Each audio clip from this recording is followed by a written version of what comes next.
नमस्कार।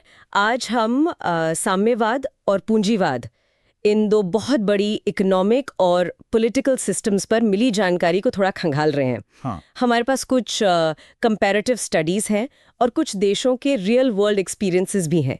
इनसे पता चलता है कि ये आइडियाज असल में काम कैसे करते हैं। बिल्कुल। एक तरफ है कलेक्टिव ओनरशिप और समानता का विचार, और दूसरी तरफ प्राइवेट प्रॉपर्टी और कंपटीशन। तो चलिए देखते हैं कि ये सोर्सेस क्या कहते हैं। बिल्कुल।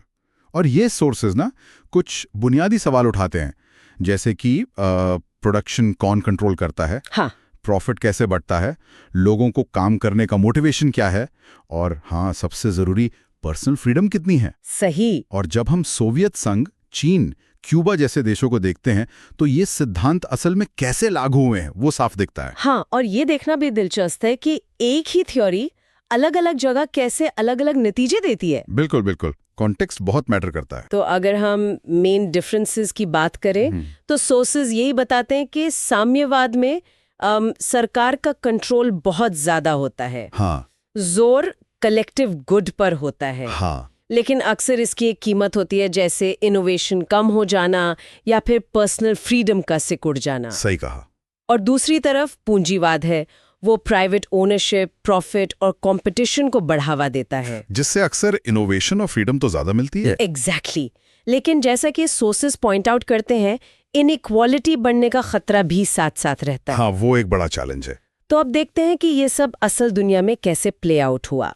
सोवियत अनुभव से शुरू करें। हाँ, सोवियत यूनियन तो एक क्लासिक केस स्टडी है। देखिए, सोर्सेज बताते हैं कि शुरू में हेवी इंडस्ट्री में तेजी से ग्रोथ हुई, एजुकेशन, हेल्थ केयर जैसी बेसिक चीजें भी फैली। ये सब सेंट्रल प्लानिंग का नतीजा था। अच्छा। लेकिन सोर्सेज ये भी साफ दिखाते हैं कि स्टालिन के समय में भयानक रिप्रेशन हुआ, लाखों लोग गुलाग भेजे गए, ओह। और आखिरकार वो जो सेंट्रल प्लानिंग थी वो इनएफिशिएंट साबित हुई।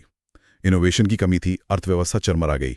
और फिर 1991 में विघटन हो गया। हाँ, और एक खास बात जो सोर्सेज हाईलाइट करते हैं वो है कंज्यूमर गुड्स की लगातार कमी।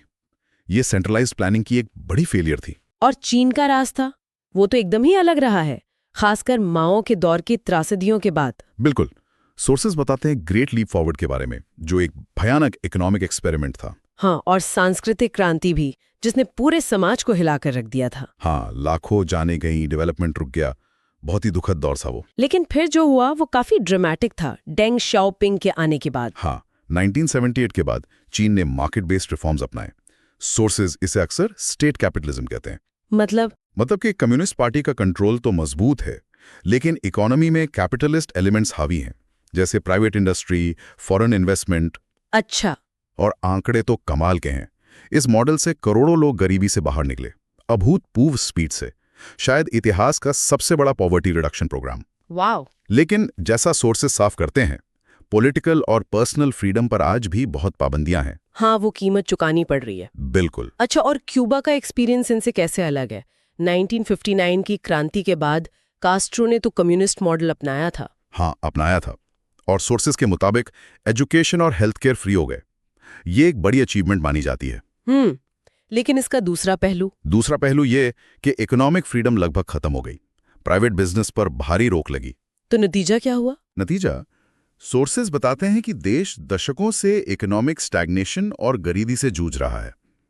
बेसिक हेल्थ और एजुकेशन तो है, पर अपॉर्चुनिटीज की इतनी कमी है कि बहुत से लोग देश छोड़कर चले गए। ओह, तो मतलब सिर्फ सोशल सर्विसेज से इकोनॉमिक प्रोग्रेस नहीं होती? नहीं, गारंटी नहीं है।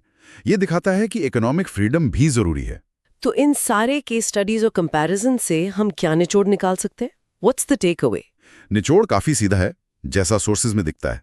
देखिए, साम्यवाद का जो आदर्श था, समानता का, हाँ, वो जमीन पर अक्सर तानाशाही, इकोनॉमिक स्टैग्नेशन और पर्सनल फ्रीडम के लॉस में बदलता दिखा। दूसरी तरफ पूंजीवाद ने जबरदस्त इकोनॉमिक ग्रोथ और इनोवेशन दिया है, पर्सनल फ्रीडम भी बढ़ाई है, लेकिन अक्सर बढ़ती हुई सोशल और इकोनॉमिक इनइक्वालिटी की कीमत पर। सही। तो यहाँ एक बड़ा सवाल उठता है, क्या कोई बेहतर बैलेंस मुमकिन है? हाँ, क्या कोई बीच का रास्ता है? सोर्सेज इशारा करते हैं कि कई यूरोपियन देश एक मिक्स्ड मॉडल अपनाते हैं, मार्केट इकोनॉमी के साथ स्ट्रॉन्ग सोशल सेफ्टी नेट। अच्छा।